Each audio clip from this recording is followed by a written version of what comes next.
मी पुढच्या जन्मी अक्कर माश्या म्हणून जन्म घेईन आणि तू सुद्धा घे माझ्यासारखाच जन्म. पाशच नकोत. मग आपण अगदी मोकळेपणानं भेटूया बाजारातल्या एखाद्या रिकाम्या खोपटात. त्या जन्मात गर्भाशयातनं बाहेर पडताच मी त्या बाईच्या छाताडावर पाय रोवीन. मला पंख फुटताना ठामपणे उभा राहीन. घराच्या चिंचोळ्या दारातनं उडून जाईन मी आईच्या दुधाचा एक थेंबही न पिता. मी बाजारातल्या कुत्र्यासारखा मोठा होईन. हव्या त्या मार्गाने पुढे जाईन मुक्त. मला कोणी भाताचा घास नाही भरवणार, नाही कोणी माझ्याकडे स्नेहभऱ्या नजरेनं बघणार. आपण एकटे राहणार. मग आपण भेटूया. तू सुद्धा अर्थातच माझ्यासारखाच मोठा हो, अनाथ म्हणून. जन्माला आल्यावर तुझ्या मुखात दुधाचा एक थेंब पडण्यापूर्वीच मरून जावं तुझ्या आईनं.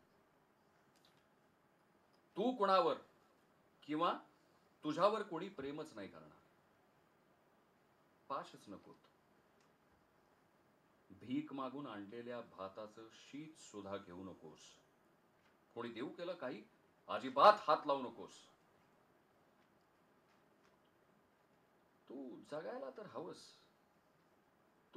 तर हवस, पण बळकावून घेत, हिसकावून घेत, दुसऱ्याच्या तोंडातून काढून घेत. मग आपण तेव्हा ह्या जन्माची किंमत चुकवूया.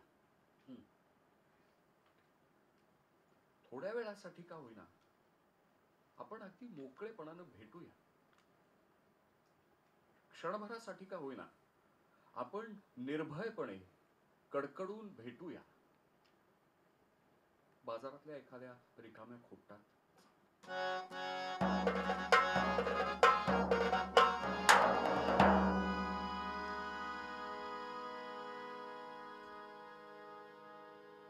निगराणी न राखलेलं माझ्या घराचं अंगण.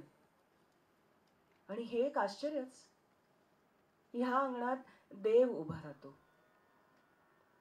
त्याच्या एका बाजूला रुईच्या झाडाचा बहर आणि दुसऱ्या बाजूला बंद दरवाजे.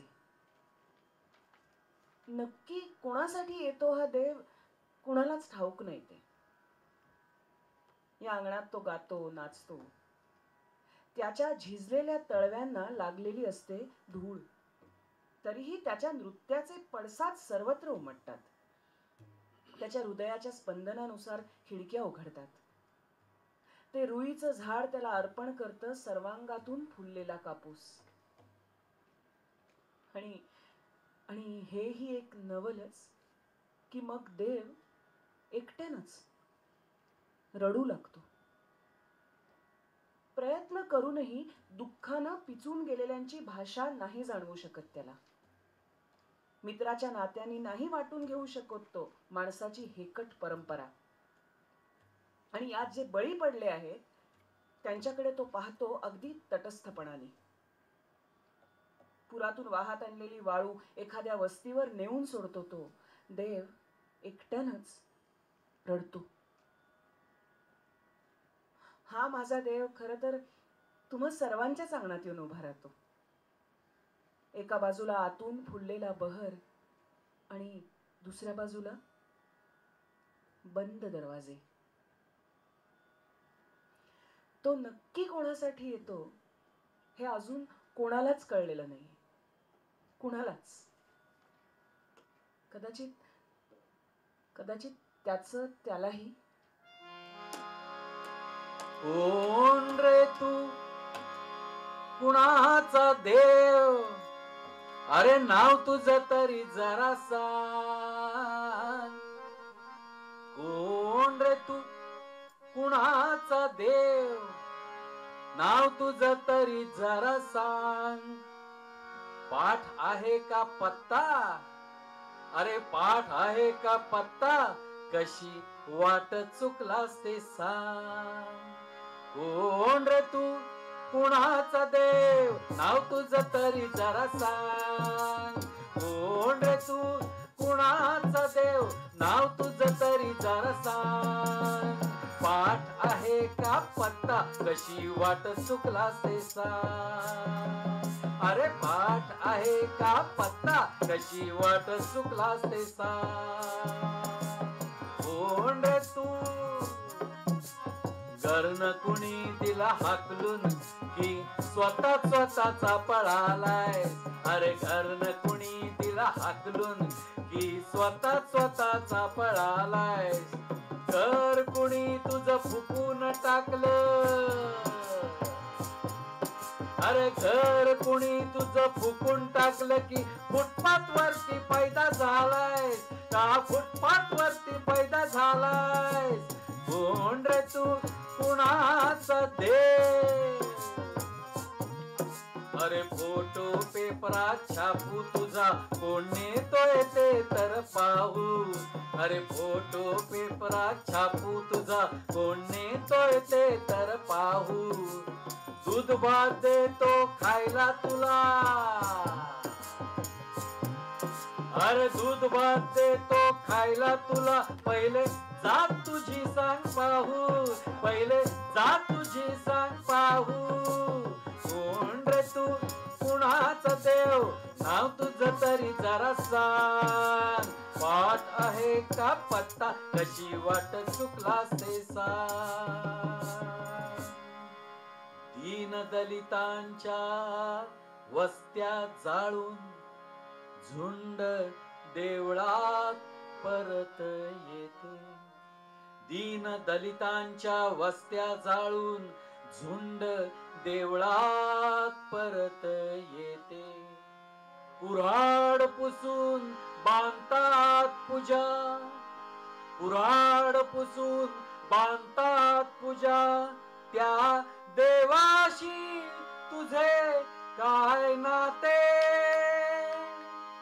त्या देवाशी तुझे काय नाते.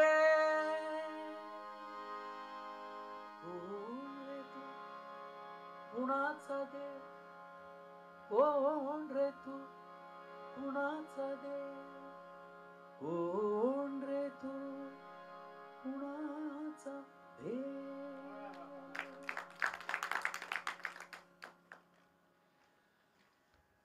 आमच्या या असामान्य लेखणीनं काय काय नाही केलं.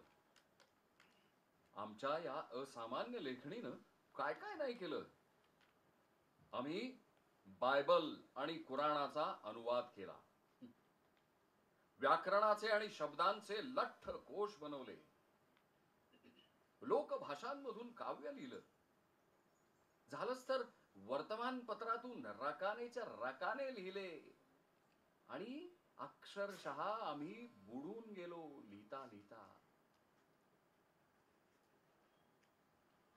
आम्ही ज्या ठिकाणी होतो त्या ठिकाणांची शहरं झाली आहेत आता. आमच्या दर्शनानं या शहरांना कधी भरती आली तर कधी ओहोटी लागली. पण आमच्या शब्दातून येणारी समुद्राची धीरगंभीर गाज आता बंद झाली आहे. नाचऱ्या कारंजातही नाही उरली निसर्गाची निरागस छटा. प्रेम, तर्क, राग किंवा मौन सगळ्यात दिसू लागलेत वाळूचे कण. आणि बघता बघता शहरातल्या क्षणांना तोलून ते वाळूचे कण उडून गेले ठिणग्यांसारखे.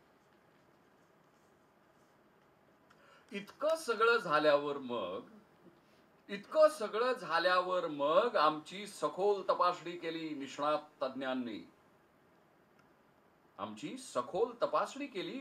तज्ञांनी. आणि आमच्या बाबतीत त्यांनी निदान केलं ते असं: दर्शक हो, काळजीचं काही कारण नाही, चिंता नसावी. ही तर केवळ त्यांच्याकडनं लिहिली गेलेली काही पृष्ठ आहेत, प्रसारणातला लहानसा व्यत्यय. Sorry for the interruption, sorry.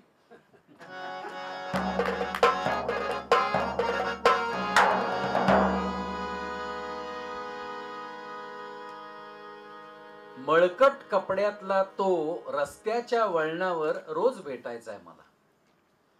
मळकट कपड्यातला तो रस्त्याच्या वळणावर रोज भेटायचा मला. मग मी सुद्धा मधून मधून खिशात सापडतील तेवढी नाणी ठेवत असे त्याच्या चिमुकल्या तळव्यावर. इवल्याशा मुठीत ती नाणी गच्च आवळून धरीत तो प्रत्येक वेळी आकाशाकडे बघायचा. इवल्याशा मुठीत ती नाणी गच्च धरीत तो वर आकाशाकडे बघायचा, कृतज्ञता भरल्या फिकट पिवळ्या डोळ्यांनी. आता मला हल्ली त्याचा जरा रागच यायला लागला होता. एकदा मी वैतागून त्याला विचारलं सुद्धा की काय रे पोरट्या, तुला देतोय मी आणि तू वर आकाशाकडे बघून काय कोणाला सांगत असतोस? त्या उलसर पिवळट डोळ्यांनी शांतपणे उत्तर दिलं, काही नाही, जो मला अधूनमधून देतोय त्यानं तुला अधिक द्यावं इतकंच.